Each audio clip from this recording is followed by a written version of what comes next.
Meet mister Kuttappan. കൊച്ചുവിൻ്റെ ഭാഷയിൽ പറയുകയാണെങ്കിൽ അമ്മയുടെ സ്പെഷ്യൽ സുബ്രു. നിങ്ങൾ കുറച്ച് പേർക്കെങ്കിലും എൻ്റെ വീഡിയോസിലൂടെ മിസ്റ്റർ കുട്ടപ്പനെ പരിചയം കാണുമായിരിക്കും. ഞാൻ ആദ്യമായിട്ട് എൻ്റെ സ്വന്തം സാലറി കൊടുത്ത് മേടിച്ച എൻ്റെ സ്വന്തം വണ്ടി. വാർദ്ധക്യ സഹജമായ പ്രശ്നങ്ങളാൽ കുറച്ച് നാളുകളായിട്ട് പുള്ളി ഇച്ചിരി ബുദ്ധിമുട്ടിലാണ്. പഴയതുപോലെ ഒത്തിരി പണിയൊന്നും എടുക്കാൻ വയ്യെന്നാണ് ഇപ്പോൾ പറയുന്നത്. പക്ഷേ കുട്ടപ്പനോടുള്ള അതിയായ സ്നേഹം കൊണ്ട് പുള്ളിയെ പിരിയാനായിട്ട് എനിക്ക് ഭയങ്കര ബുദ്ധിമുട്ടാണ്. അതുകൊണ്ട് തന്നെ കുറച്ച് നാളും കൂടെ എൻ്റെ കൂടെ എങ്ങനെയെങ്കിലുമൊക്കെ അഡ്ജസ്റ്റ് ചെയ്ത് പോകണമെന്ന് ഞാൻ കുട്ടപ്പനോട് പറഞ്ഞു നോക്കി. പക്ഷേ ഇനി പുള്ളിയുടെ ആവശ്യം ഞാൻ പരിഗണിക്കാതെ പറ്റത്തില്ല കേട്ടോ. പഴയതുപോലെ എല്ലാ ദിവസമൊന്നും എൻ്റെ കൂടെ ജോലിക്ക് വരാൻ പറ്റത്തില്ലെന്നാണ് മിസ്റ്റർ കുട്ടപ്പൻ പറയുന്നത്. കുറച്ചൊരു വിശ്രമ ജീവിതമൊക്കെ കുട്ടപ്പൻ ആഗ്രഹിക്കുന്നുണ്ടെന്ന് എനിക്ക് മനസ്സിലായി. ഞാനും കുട്ടപ്പനും കൂടി ഒത്തിരി മൊമെൻറ്റ്സ് ഒക്കെ ഷെയർ ചെയ്തിട്ടുണ്ട് കേട്ടോ. എൻ്റെ ഒത്തിരി സന്തോഷങ്ങളിലും സങ്കടങ്ങളിലൊക്കെ ഞാൻ ഓടി വന്ന് കുട്ടപ്പനോട് എൻ്റെ എല്ലാ കഥകളും പറയാറുണ്ടായിരുന്നു.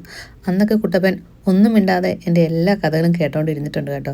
ഇനിയിപ്പോൾ ഞാനും കുട്ടപ്പനും കൂടെ ഉണ്ടാക്കിയ വീഡിയോസൊക്കെ ഉണ്ടല്ലോ, അതാണ് എൻ്റെ ഓർമ്മകൾ.